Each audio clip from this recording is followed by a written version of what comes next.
Une jeune princesse allemande de 15 ans débarque à la cour de Russie en 1744. Elle ne sait pas encore qu'elle deviendra l'une des souveraines les plus puissantes d'Europe et que sa vie amoureuse fera scandale pendant des siècles. Son nom, Sophie d'Anhalt-Zerbst, future Catherine II de Russie, surnommée Catherine la Grande. Cette femme va régner 34 ans sur le plus vaste empire du monde et transformer radicalement la Russie. Mais ce qui fascine encore aujourd'hui, ce ne sont pas seulement ses conquêtes militaires ou ses réformes politiques, c'est sa vie privée tumultueuse et ses nombreux amants qui ont alimenté les rumeurs les plus folles. Combien d'hommes ont partagé son lit? Les historiens parlent de 23 favoris officiels, mais la légende en a fait une nymphomane insatiable. La vérité sur Catherine II dépasse souvent la fiction. Voici l'histoire vraie d'une femme qui a utilisé le sexe comme une arme politique, qui a choisi ses amants selon des critères précis et qui a dépensé plus d'argent pour ses favoris que le budget annuel de l'État russe.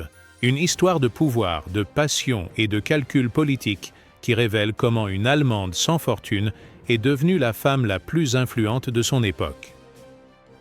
Sophie Frédérique Augusta d'Anhalt-Zerbst naît le 2 mai 1729 à Stettin, en Prusse orientale.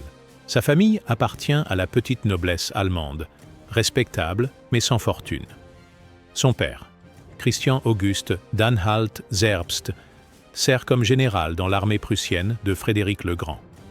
Sa mère, Johanna Elisabeth de Holstein-Gottorp, rêve de grandeur pour sa fille et cultive des relations dans toutes les cours européennes. La petite Sophie grandit dans un château modeste, mais reçoit une éducation soignée. Elle apprend le français, l'allemand, la danse, la musique et les bonnes manières. Surtout, elle développe une intelligence précoce et une curiosité insatiable pour la politique et la littérature. À 10 ans, elle dévore déjà les livres de sa bibliothèque familiale et s'intéresse aux affaires internationales. La gouvernante française de Sophie, Babet Cardel, joue un rôle crucial dans sa formation. Cette femme cultivée lui enseigne l'art de la conversation, le raffinement des manières et surtout l'importance de l'intelligence féminine. Sophie apprend très tôt qu'une femme peut influencer les hommes autant par son esprit que par sa beauté. À 14 ans, Sophie est déjà une jeune fille accomplie. Elle parle plusieurs langues, danse avec grâce et séduit par son intelligence vive. Mais sa famille reste sans fortune significative. L'avenir de Sophie dépend entièrement d'un bon mariage, et sa mère multiplie les démarches pour lui trouver un parti avantageux. Le destin frappe à la porte en 1744. L'impératrice Élisabeth Ier de Russie cherche une épouse pour son neveu Pierre, héritier du trône. Elle veut une princesse allemande, protestante et de bonne famille, mais pas trop riche pour éviter les ingérences étrangères. Sophie correspond parfaitement à ces critères. En janvier 1744, Sophie reçoit l'invitation qui va changer sa vie. L'impératrice Élisabeth l'invite à Saint-Pétersbourg pour rencontrer le grand-duc Pierre. C'est un honneur immense pour une famille de petite noblesse allemande. Sophie comprend immédiatement l'enjeu. Elle peut devenir impératrice de Russie ou retourner dans l'obscurité prussienne. Le voyage vers Saint-Pétersbourg dure plusieurs semaines à travers les routes gelées de l'Europe orientale. Sophie découvre peu à peu l'immensité de l'Empire russe et l'exotisme d'une civilisation différente. Elle observe tout, écoute tout et prépare déjà sa stratégie de séduction. L'arrivée à Saint-Pétersbourg éblouit la jeune Allemande. Le palais d'hiver dépasse en magnificence tout ce qu'elle a pu imaginer. Les salons dorés, les parquets précieux, les lustres de cristal et les tentures de soie créent un décor féerique. Sophie comprend qu'elle entre dans un monde de pouvoir et de luxe inouï. Sa première rencontre avec l'impératrice Élisabeth se déroule parfaitement. Sophie plaît par sa grâce, son intelligence et sa beauté naissante. Élisabeth, femme raffinée et perspicace, reconnaît immédiatement les qualités de la jeune fille. Elle voit en Sophie une future impératrice capable de continuer son œuvre de modernisation de la Russie. La rencontre avec Pierre, son futur époux, révèle une toute autre réalité. Le grand-duc a 16 ans, mais se comporte comme un enfant capricieux. Il préfère jouer avec ses soldats de plomb, plutôt que de s'intéresser à sa future femme. Pire, il ne cache pas son admiration pour la Prusse et son mépris pour la Russie, qu'il doit gouverner un jour. Sophie cache sa déception et joue parfaitement son rôle. Elle se montre charmante avec Pierre, respectueuse avec Élisabeth et séduisante avec toute la cour. En quelques semaines, elle conquiert tous les cœurs et s'impose comme une future impératrice idéale. Le 28 juin 1744, Sophie accomplit l'acte décisif de sa vie. Elle se convertit à l'orthodoxie russe et prend le nom de Catherine Alexeyevna. Cette conversion n'est pas seulement religieuse mais politique et culturelle. Sophie meurt symboliquement pour renaître en Catherine, future impératrice de Russie. La cérémonie de conversion se déroule dans la chapelle du palais d'hiver, devant toute la cour. Catherine abjure solennellement la foi luthérienne de ses ancêtres et embrasse l'orthodoxie russe. Elle récite en russe les prières qu'elle a apprises par cœur et reçoit la bénédiction du métropolite de Saint-Pétersbourg. Cette conversion impressionne favorablement les Russes. Contrairement à d'autres princesses étrangères qui gardent leur religion d'origine, Catherine montre son engagement total envers sa nouvelle patrie. Elle apprend le russe avec acharnement, étudie l'histoire de la Russie et s'intéresse aux traditions populaires. Le lendemain de sa conversion, Catherine se fiance officiellement avec Pierre dans la cathédrale Saint-Isaac. La cérémonie somptueuse réunit toute la noblesse russe et les ambassadeurs étrangers. Catherine porte une robe de brocart d'or ornée de diamants, cadeau de l'impératrice. Elle rayonne de beauté et de dignité. Mais derrière cette façade parfaite, Catherine découvre progressivement la réalité de son futur mariage. Pierre ne montre aucun intérêt pour elle et préfère la compagnie de ses valets allemands. Il passe ses journées à exercer ses soldats miniatures et ne parle que de stratégie militaire prussienne. L'impératrice Élisabeth elle-même commence à s'inquiéter du comportement de son neveu. Elle confie à Catherine ses préoccupations et l'encourage à prendre de l'influence sur Pierre. Catherine comprend qu'elle devra probablement gouverner à la place de son mari incapable. Le 21 août 1745, Catherine épouse Pierre dans la cathédrale de l'Assomption du Kremlin à Moscou. Le mariage dure 10 jours avec des festivités grandioses qui coûtent une fortune à l'État russe.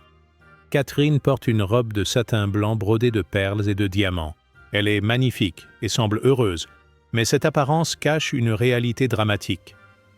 La nuit de noces tourne au désastre. Pierre, intimidé et immature, ne consomme pas le mariage. Cette situation embarrassante se prolonge pendant des mois, puis des années. Catherine reste techniquement vierge alors qu'elle est officiellement mariée et future impératrice. Les raisons de cette situation complexe sont multiples. Pierre souffre probablement de troubles psychologiques et physiques qui rendent difficile une vie conjugale normale. Il préfère jouer avec ses soldats de plomb, organiser des manœuvres militaires dans sa chambre et parler de Frédéric le Grand qu'il admire passionnément. Catherine tente plusieurs fois de se rapprocher de son époux, mais Pierre la repousse ou l'ignore. Il lui préfère ses valets allemands, avec qui il passe ses soirées à boire et à raconter des histoires de guerre. Cette négligence humilie Catherine et la désespère. La situation devient si préoccupante que l'impératrice Élisabeth convoque séparément les deux époux. Elle découvre avec horreur que son neveu refuse ses devoirs conjugaux et met en péril la succession dynastique. Sans héritier, la dynastie des Romanov risque de s'éteindre. Élisabeth prend alors une décision révolutionnaire. Elle suggère discrètement à Catherine de prendre un amant pour assurer la descendance. Cette proposition scandalise Catherine au début, mais elle comprend progressivement qu'elle n'a pas le choix. Son devoir dynastique passe avant sa morale personnelle. Après 8 ans de mariage stérile, Catherine cède finalement aux pressions de l'impératrice et accepte de prendre un amant. Élisabeth lui propose 2 candidats soigneusement sélectionnés, le prince Lev Alexandrovitch Narychkine et le comte Sergueï Saltykov. Catherine choisit Saltykov, un bel officier de la garde impériale, séduisant et discret. Sergueï Saltykov a 26 ans et appartient à une famille noble respectée. Il sert comme chambellan à la cour et se distingue par son élégance et son intelligence. Surtout, il comprend parfaitement les règles du jeu politique et accepte son rôle avec tact et discrétion. La liaison commence en 1752 dans le plus grand secret. Catherine découvre avec Saltykov les plaisirs de l'amour qu'elle n'a jamais connus avec Pierre. Saltykov se montre tendre, attentionné et passionné. Il initie Catherine à la sexualité avec patience et délicatesse. Leur relation dépasse rapidement le cadre strictement physique. Saltykov cultive l'esprit de Catherine en lui parlant de littérature, de philosophie et de politique. Il l'encourage à lire les philosophes français et à développer ses propres idées. Catherine découvre qu'elle peut allier plaisir et intelligence. En 1754, Catherine donne enfin naissance à un fils, le futur Paul Ier. La paternité reste officiellement attribuée à Pierre, mais tout le monde soupçonne que Saltykov est le vrai père. Cette ambiguïté arrange tout le monde. La dynastie a son héritier et Catherine a préservé les apparences. Saltykov joue parfaitement son rôle d'amant discret. Il ne revendique aucun droit sur l'enfant, ne cherche pas à influencer la politique et accepte de s'effacer progressivement. Sa récompense consiste en une belle carrière diplomatique et l'assurance de la protection impériale. Cette première expérience révèle à Catherine un talent qu'elle va perfectionner toute sa vie, l'art de choisir des hommes utiles et de les gérer avec intelligence. Saltykov ne sera que le premier d'une longue série d'amants soigneusement sélectionnés.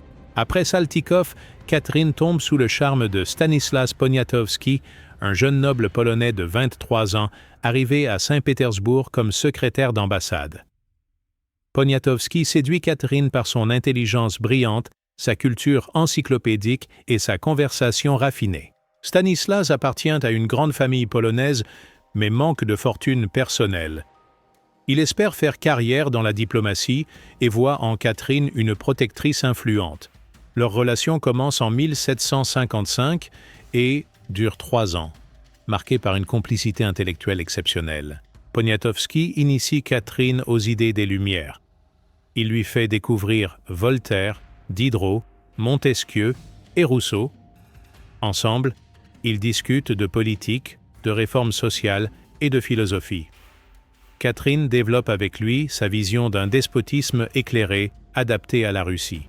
Leur liaison passionnée produit en 1757 une fille, Anna Petrovna, qui meurt en bas âge. Cette grossesse compromet Poniatowski, car elle révèle publiquement sa relation avec Catherine.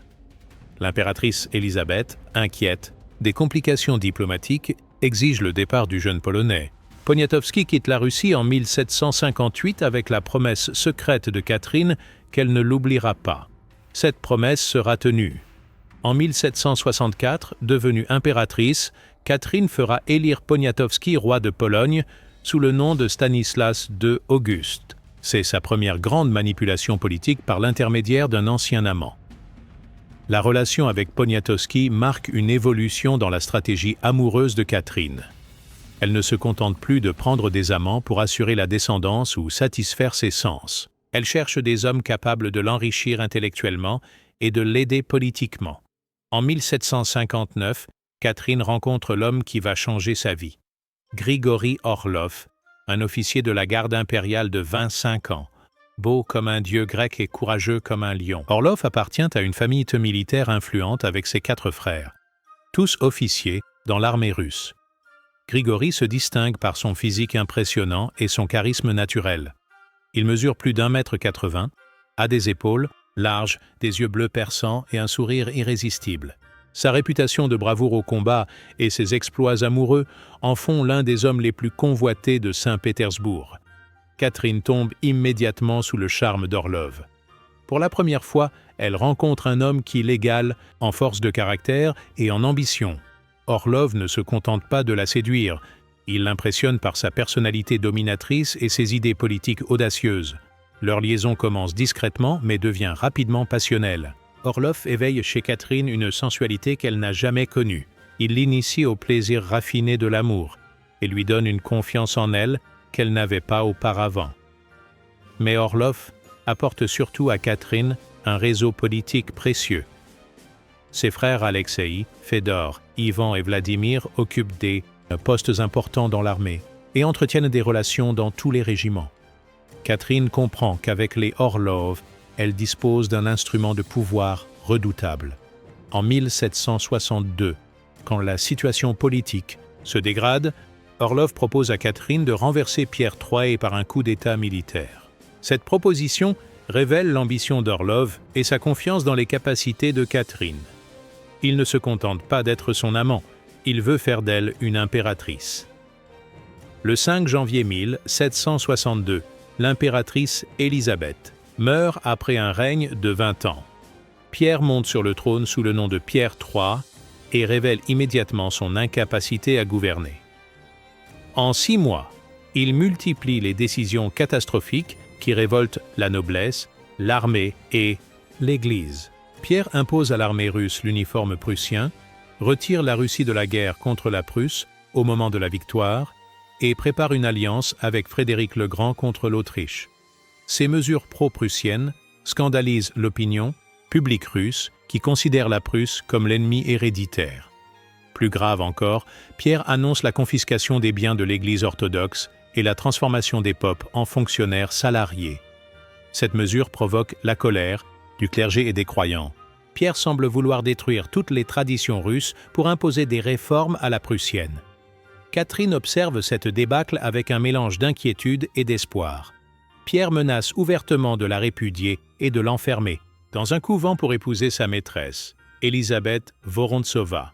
Cette menace personnelle s'ajoute aux préoccupations politiques de Catherine.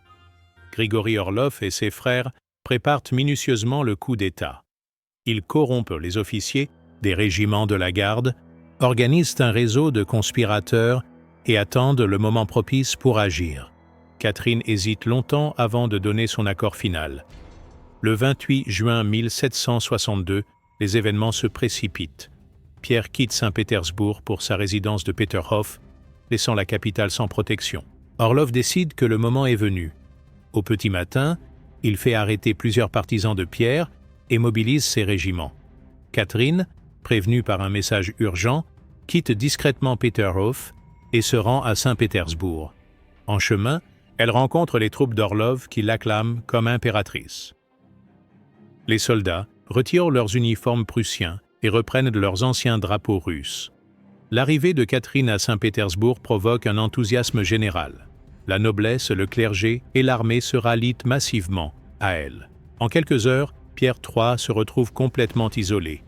Le coup d'État réussit sans effusion de sang grâce à l'organisation parfaite des frères Orlov. Pierre III, abandonné par tous, signe son abdication le 29 juin 1762. Il est arrêté et emmené dans la forteresse de Ropcha sous la surveillance d'Alexeï Orlov. Une semaine plus tard, Pierre meurt dans des circonstances mystérieuses, officiellement d'une crise cardiaque, mais probablement étranglé. Catherine devient impératrice de toutes les Russies à 33 ans. Elle doit cette réussite à son intelligence, à sa volonté, mais aussi à l'amour et à l'ambition de Grigori Orlov. Leur liaison amoureuse a produit une révolution politique. La relation entre Catherine et Grigori Orlov va durer 13 ans, de 1759 à 1772. C'est l'âge d'or du favoritisme russe sous sa forme la plus raffinée. Orlov ne se contente pas d'être l'amant de l'impératrice. Il devient son principal collaborateur et le père de son 3e enfant. Alexeï Grigorievitch Bobrinsky naît en 1762, quelques mois après l'accession de Catherine au trône. Cet enfant illégitime sera élevé discrètement, mais recevra une excellente éducation et une belle fortune. Sa naissance consolide la position d'Orlov comme favori officiel. Catherine couvre Orlov de richesses et d'honneur. Elle lui offre le palais de marbre à Saint-Pétersbourg, des domaines immenses avec des milliers de serfs et une rente annuelle de 150 000 roubles. Ces largesses scandalisent les contemporains, mais Catherine assume pleinement ses choix.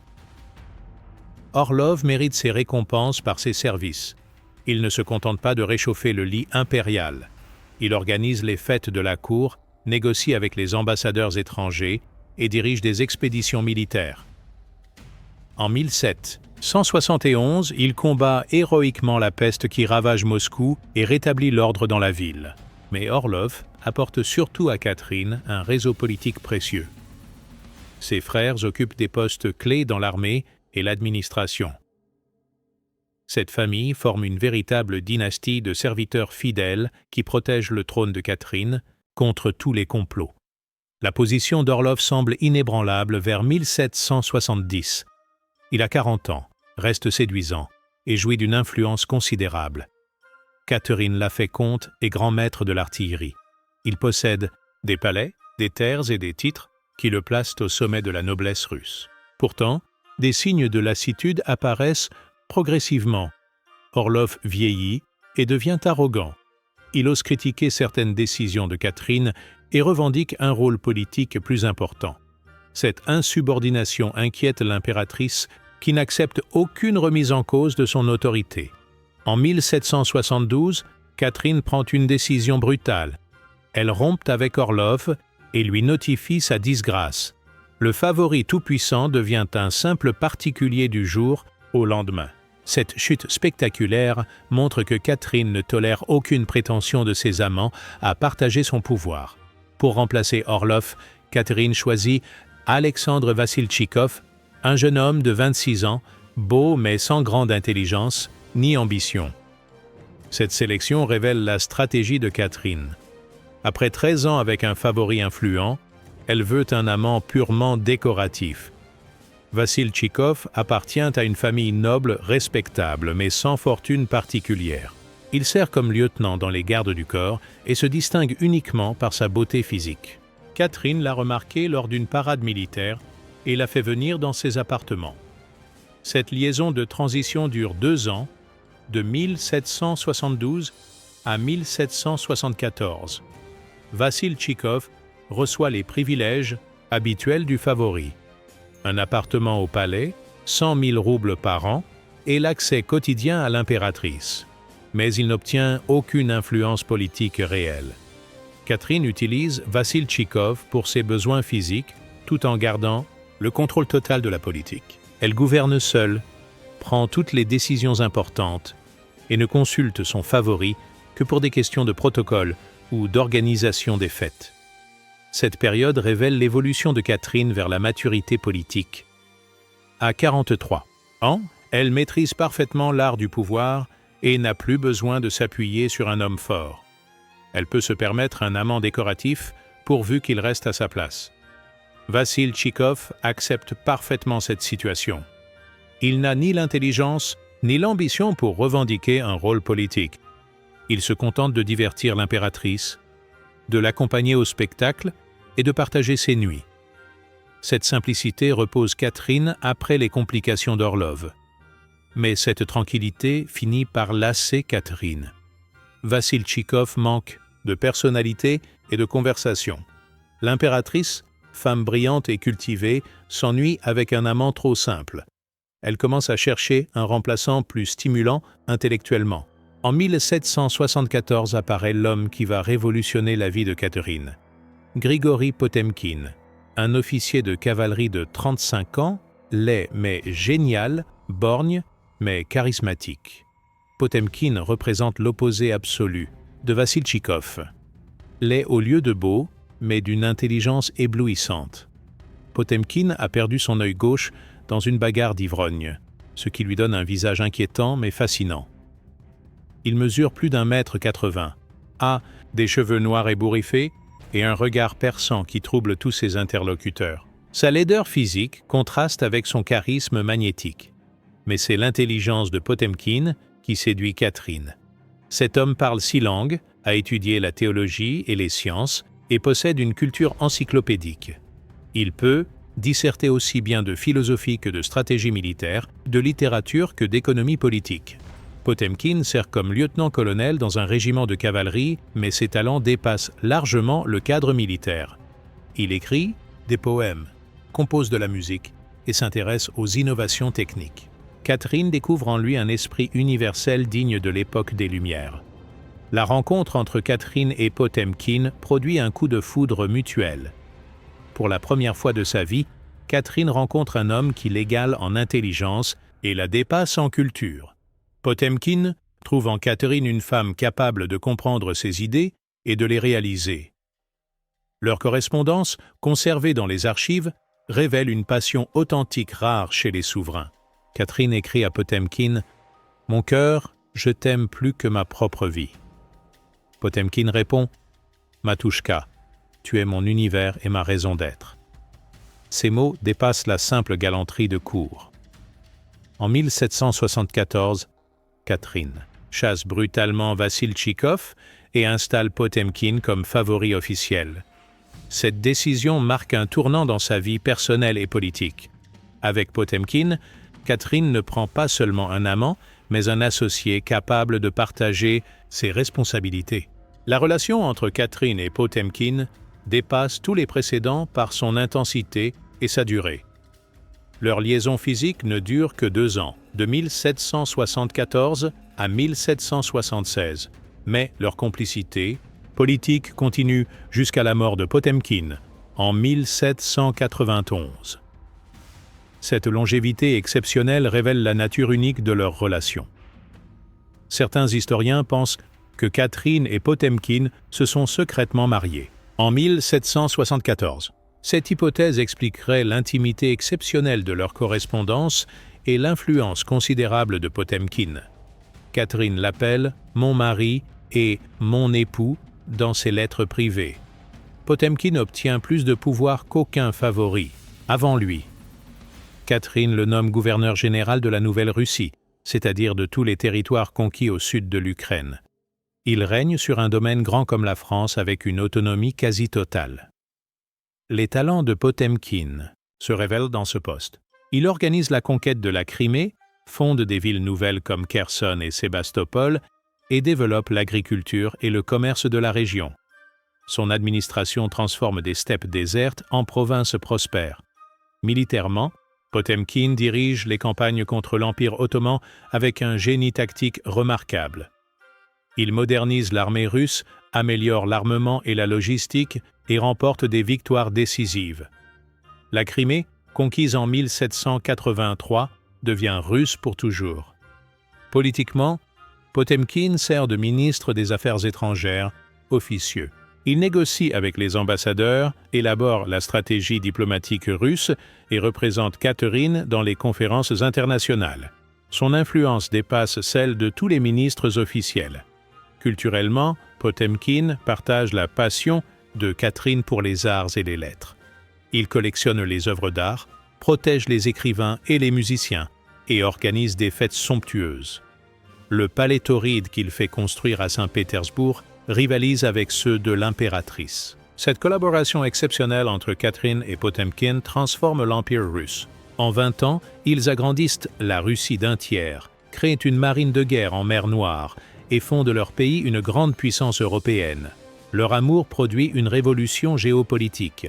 Après 1776, quand leur liaison physique se termine, Potemkin reste le grand homme d'État de l'Empire, mais Catherine reprend sa liberté sexuelle. C'est alors que s'organise le système le plus cynique et le plus efficace de l'histoire du favoritisme européen. Potemkin lui-même organise le recrutement des nouveaux amants de Catherine. Cette situation paradoxale révèle la maturité de leur relation. Potemkin accepte de perdre Catherine comme maîtresse pourvu qu'elle reste son associée politique. Il préfère choisir ses successeurs plutôt que de les subir. Le processus de sélection devient scientifique.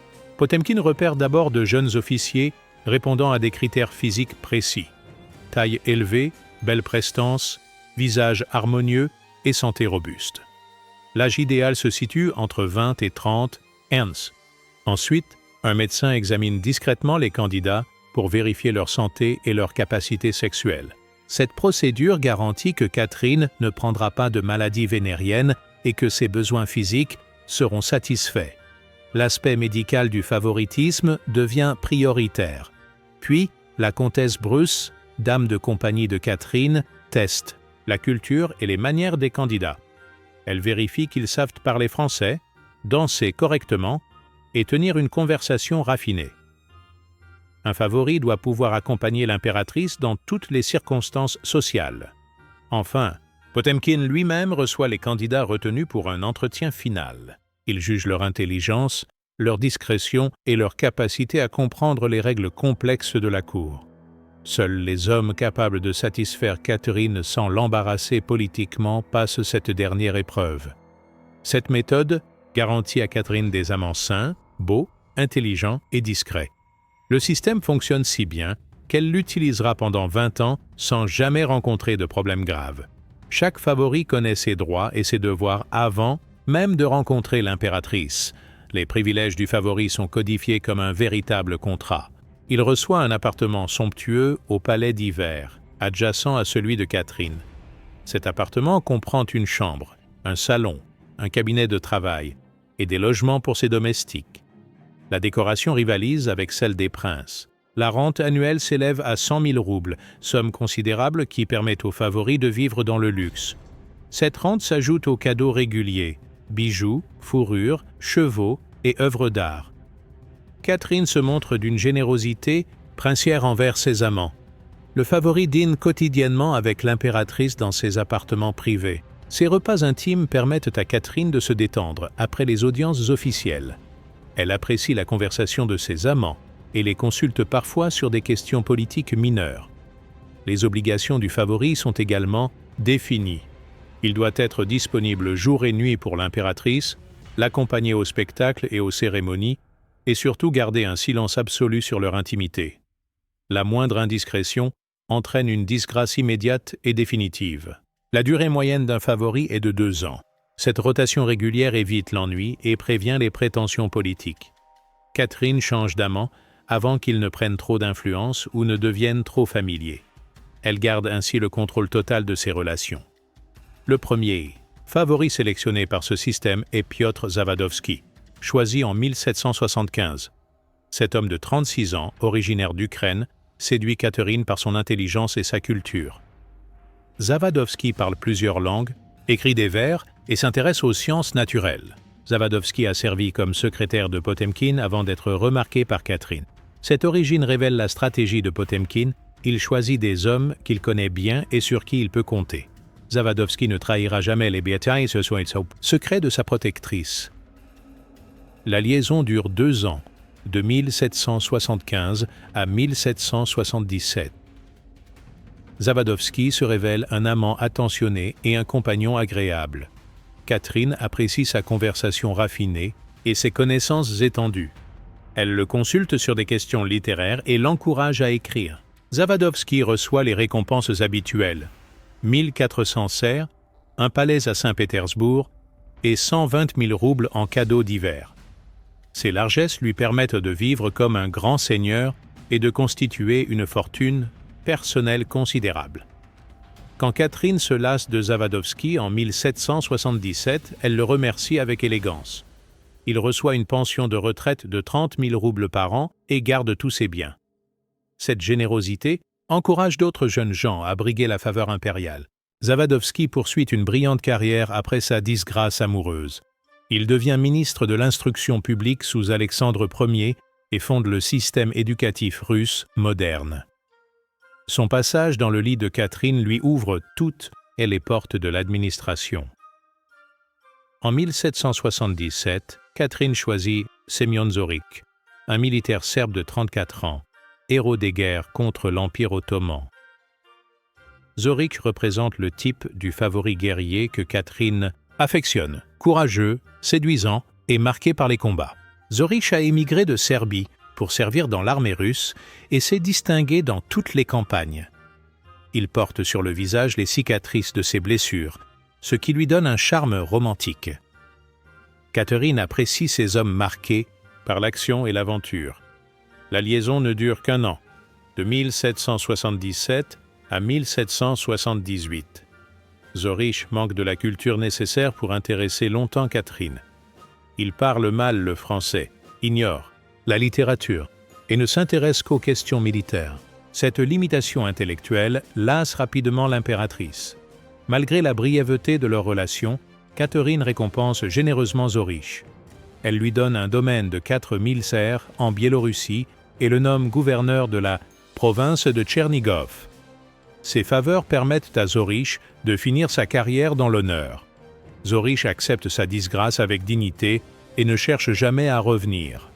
Il administre consciencieusement sa province et se fait remarquer par ses réformes progressistes. Son exemple montre que les anciens favoris peuvent réussir leur reconversion.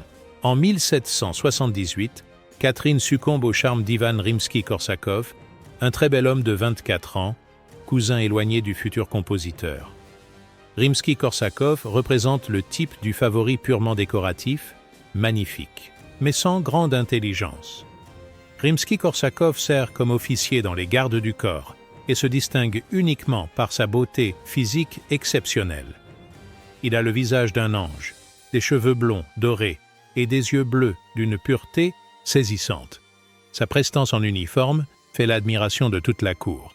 Catherine, âgée de 49 ans, éprouve un plaisir esthétique à contempler ce jeune homme parfait. Elle l'exhibe dans toutes les cérémonies comme un bijou vivant. Rimsky-Korsakov accepte ce rôle d'objet décoratif avec une parfaite bonne grâce. Leur liaison dure 18 mois, de 1778 à 1779. Rimsky-Korsakov manque cruellement de conversation et d'intelligence. Catherine finit par s'ennuyer avec ce bel homme qui ne sait que sourire et obéir. Elle comprend qu'elle a besoin d'amants plus stimulants. Rimsky-Korsakov reçoit néanmoins de belles récompenses. 10 000 roubles de rente annuelle, un palais à Moscou et une collection de diamants.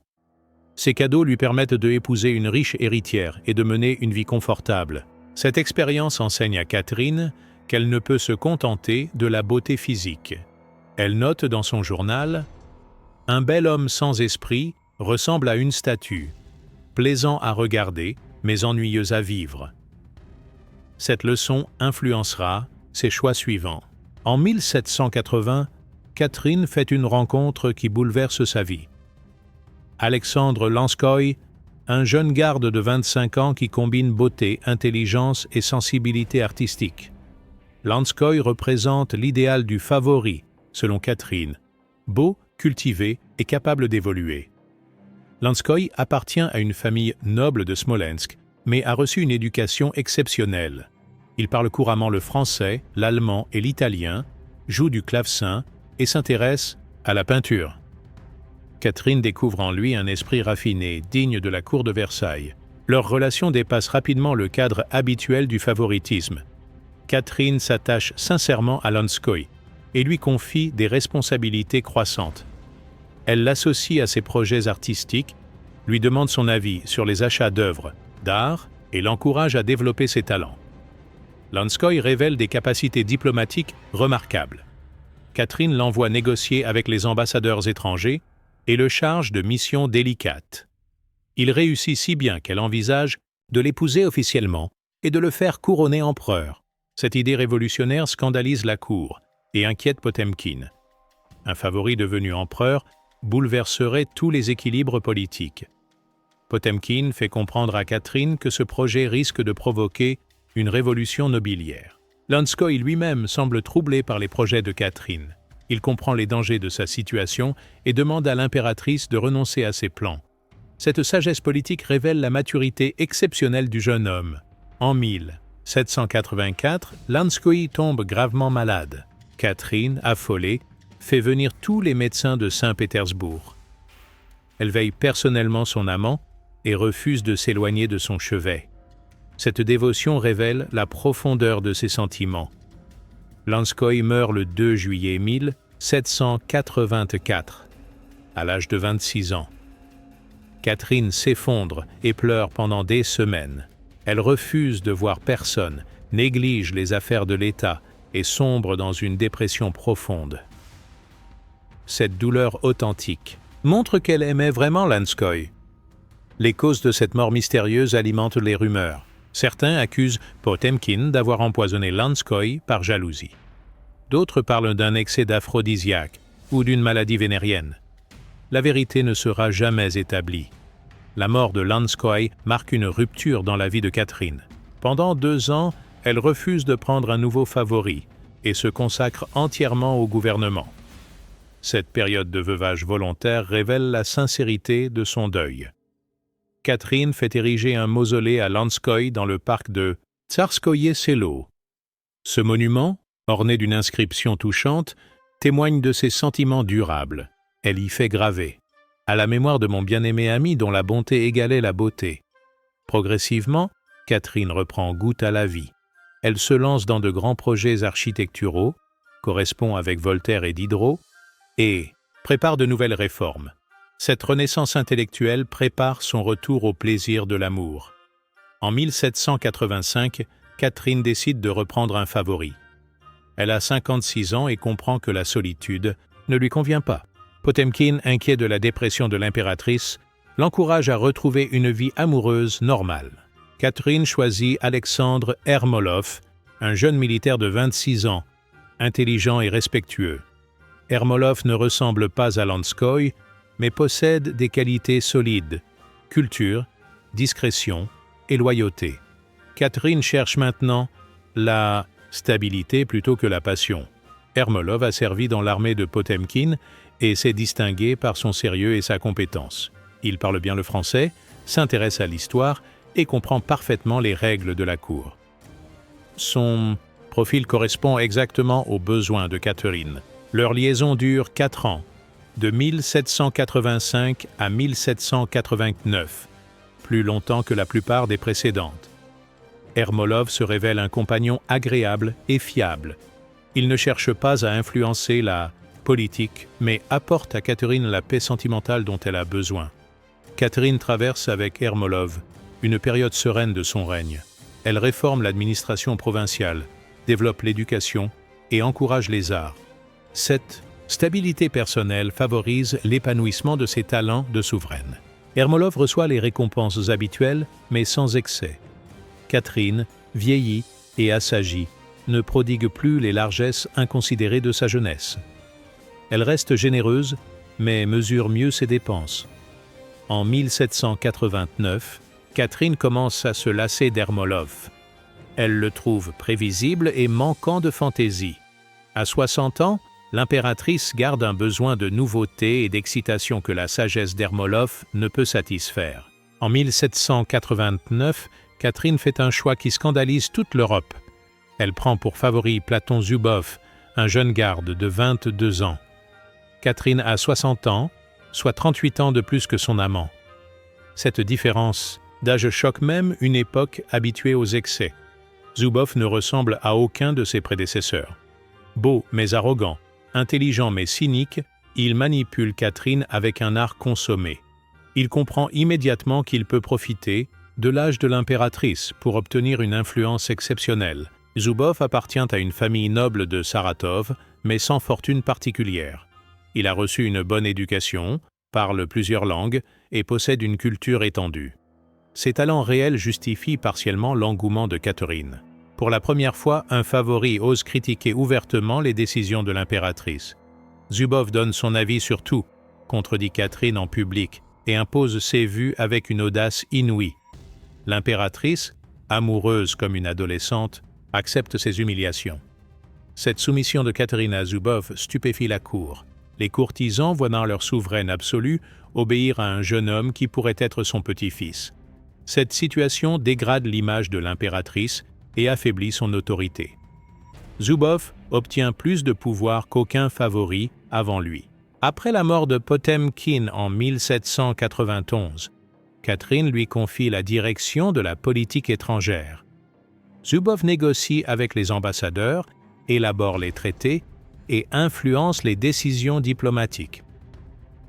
Les frères de Zubov profitent également de cette situation. Valérian devient général, Nicolas obtient des domaines considérables et tous accumulent richesse et honneur. La famille Zubov forme une nouvelle dynastie de favoris. Cette relation déséquilibrée dure 7 ans, jusqu'à la mort de Catherine, en 1796. Zubov aura été le plus jeune, le plus influent et le plus controversé de ses favoris. Il représente l'aboutissement et la décadence du système créé par Catherine. Les dépenses de Catherine pour ses favoris atteignent des sommes vertigineuses. Les historiens calculent qu'elle dépense 92 millions de roubles en 34 ans de règne, soit plus que le budget annuel de l'État russe qui ne dépasse pas 70 millions. Ces largesses comprennent les rentes annuelles, les cadeaux réguliers et surtout les donations de serfs et de domaines. Chaque favori reçoit des milliers de paysans avec leurs terres, créant ainsi des fortunes colossales. Orlov obtient 45 000 serfs, Potemkin 50 000, Zubov 30 000. Ces donations privent l'État de revenus considérables. Les impôts payés par ces serfs enrichissent les favoris au lieu d'alimenter le trésor public. Cette hémorragie financière affaiblit la Russie et provoque le mécontentement populaire. Les cadeaux somptuaires complètent ces donations. Catherine offre à ses amants des palais magnifiques, des collections d'art, des bijoux précieux et des équipages luxueux. Le palais de marbre donné à Orlov coûte 1 million de roubles. Ces dépenses scandalise les contemporains européens. Les philosophes français, pourtant admirateurs de Catherine, critiquent ses excès. Voltaire écrit « Une impératrice éclairée ne devrait pas dilapider l'argent du peuple pour ses plaisirs. » Catherine assume pleinement ses choix. Elle considère ses favoris comme des serviteurs de l'État méritant leur récompense. Elle argue que leurs services politiques et diplomatiques justifient leur rémunération exceptionnelle. Cette justification convainc partiellement car plusieurs favoris servent réellement l'État. Orlov combat la peste, Potemkine conquiert des territoires, Lanskoï négocie avec les ambassadeurs. Le favoritisme n'est pas purement parasitaire. Le système de Catherine influence durablement la monarchie russe. Ses successeurs adoptent des méthodes similaires pour choisir leurs favoris et maîtresses. Le favoritisme devient une institution reconnue de la cour impériale. Alexandre Ier entretiendra des relations stables avec plusieurs femmes choisies selon des critères politiques. Sa maîtresse principale, la comtesse Narychkina, jouera un rôle diplomatique important pendant les guerres napoléoniennes. Nicolas Ier, plus que conservateur, limitera le favoritisme mais ne l'abolira pas. Il choisira ses maîtresses dans la haute noblesse et leur confiera des missions caritatives. Cette évolution moralisatrice n'élimine pas l'institution. Alexandre II poussera le système à son paroxysme avec Catherine Dolgorukova, sa maîtresse, puis épouse morganatique. Cette relation passionnelle influencera les dernières années de son règne et provoquera un scandale dynastique. Le favoritisme de Catherine démontre qu'une femme peut utiliser sa sexualité pour conquérir et conserver le pouvoir. Cette stratégie révolutionnaire inspire les femmes politiques suivantes en Europe et ailleurs. Au-delà des calculs politiques, Catherine reste une femme avec des besoins affectifs réels. Ses 23 favoris témoignent d'une quête d'amour autant que de pouvoir. Cette dimension humaine explique la longévité de son système. Catherine souffre de la solitude du commandement. Ses journées se déroulent dans un protocole rigide qui l'isole du monde réel. Ses favoris lui apportent la seule complicité authentique possible dans son univers artificiel. La correspondance de Catherine révèle une personnalité complexe, capable d'amour sincère malgré les contraintes du trône. Ses lettres à Potemkine et Lanskoï montrent une femme sensible cachée derrière l'impératrice glaciale. Cette sensibilité explique pourquoi Catherine change régulièrement d'amant. Elle cherche toujours l'amour parfait, mais la raison d'État l'oblige à des compromis. Cette frustration permanente nourrit sa quête amoureuse. Catherine méprise son fils Paul qu'elle considère comme une réincarnation de Pierre III. Elle reporte son affection sur ses petits-fils Alexandre et Constantin qu'elle élève selon ses principes. Mais ses amours familiales ne comblent pas sa solitude d'adulte. La vie amoureuse de Catherine génère une légende noire qui dépasse largement la réalité. Ses ennemis politiques, surtout en France révolutionnaire, l'accusent de tous les excès pour discréditer son pouvoir. Ces accusations visent à démontrer qu'une femme ne peut gouverner sans succomber à ses instincts. La nymphomanie supposée de Catherine prouverait l'incapacité féminine à exercer le pouvoir politique. La réalité est différente. Catherine n'a que 23 favoris, officiels en 34 ans de règne, soit moins d'un par an. Ce nombre, bien que considérable, reste raisonnable pour une souveraine utilisant l'amour comme instrument politique. Catherine choisit ses amants selon des critères précis: beauté, intelligence, culture et discrétion. Elle ne cède jamais à des passions aveugles, mais calcule chaque relation selon ses besoins politiques et personnels. Le vrai scandale n'est pas le nombre d'amants, mais les sommes dépensées pour eux. Ces largesses, supérieures au budget de l'État, choquent légitimement l'opinion publique et affaiblissent de la monarchie. Catherine assume ses choix parce qu'elle considère ses favoris comme des collaborateurs. Leur récompense correspond à leur service et leur fidélité. Cette logique justifie partiellement les excès du système. Catherine II révolutionne la condition féminine autant que la géopolitique européenne. Elle prouve qu'une femme peut régner seule, choisir librement ses amants et transformer un empire sans dépendre d'aucun homme. Cette indépendance radicale inspire les femmes de pouvoir suivantes. Joséphine manipulera Napoléon, George Sand revendiquera la liberté sexuelle et les suffragettes citeront Catherine comme précurseur de l'émancipation féminine. Politiquement, Catherine transforme durablement l'Europe orientale. Ses conquêtes dessinent les frontières actuelles de l'Ukraine et font de la Russie une puissance maritime. Les villes qu'elle fonde deviennent des centres économiques majeurs. Son système administratif survit jusqu'à 1917. Ses réformes judiciaires modernisent le droit russe. Son mécénat artistique enrichit les collections impériales. Tous ces succès sont indissociables de sa stratégie amoureuse. Catherine démontre que pouvoir et plaisir peuvent se renforcer mutuellement.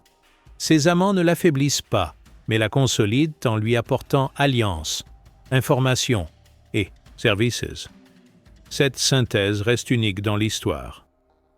Le 17 novembre 1796, Catherine s'effondre dans ses appartements de Tsarskoïe Selo. Elle a 67 ans et souffre d'une attaque cardiaque massive. Zubov, son dernier favori, reste à son chevet pendant son agonie. Catherine meurt sans avoir pu désigner officiellement son successeur. Elle préférait son petit-fils Alexandre à son fils Paul, mais n'a pas eu le temps de modifier la succession. Cette négligence politique témoigne de sa confiance excessive dans sa santé. Paul Ier monte sur le trône et se venge immédiatement de sa mère détestée. Il exile Zubov en Courlande, confisque les biens des anciens favoris et détruit autant de traces que possible du système mis en place par Catherine. Mais Paul ne peut effacer l'œuvre de sa mère. En 34 ans, Catherine a agrandi l'empire d'un tiers, conquis la Crimée, fondé des centaines de villes et fait de la Russie une grande puissance. Ses amants ont contribué à ses succès. Les favoris survivants tentent de reconstituer leur fortune. Certains réussissent, d'autres sombrent dans la pauvreté. Zavadovski poursuit une brillante carrière administrative. Ermolov devient général. Zubov meurt dans l'exil. Cette dispersion marque la fin définitive du système de Catherine. Jamais plus la Russie ne connaîtra un favoritisme aussi organisé et efficace. L'époque de Catherine reste unique dans l'histoire des monarchies européennes. Catherine II meurt en laissant un empire prospère, une réputation controversée et un exemple unique dans l'histoire. Elle a prouvé qu'une femme pouvait gouverner aussi bien qu'un homme tout en assumant sa sexualité sans complexe. Ses 23 favoris ne sont pas une faiblesse, mais une stratégie politique raffinée. Chacun répond à un besoin précis et contribue à sa manière à la grandeur de l'Empire. Cette instrumentalisation de l'amour révèle un génie politique exceptionnel. L'histoire a jugé Catherine avec sévérité parce qu'elle dérangeait tous les préjugés de son époque. Une femme au pouvoir était suspecte, une femme libre était scandaleuse, une femme qui combinait les deux était révolutionnaire. Aujourd'hui, Catherine apparaît moins comme une débauchée que comme une pionnière de l'égalité. Elle refuse les contraintes imposées à son sexe et invente sa propre morale. Cette modernité explique l'hostilité durable de ses critiques. Catherine paie sa grandeur par une solitude affective que ses favoris ne peuvent qu'atténuer. Elle ne connaît jamais l'amour simple d'une femme ordinaire. Ses sentiments se mélangent toujours au calcul politique. Cette grandeur reste pourtant unique. Catherine demeure la seule femme de l'histoire à avoir combiné avec succès pouvoir absolu, génie politique et liberté sexuelle totale. Elle gouverne avec sa tête et son cœur, ses idées et ses passions. Voilà pourquoi, plus de 2 siècles après sa mort, Catherine la Grande continue de fasciner.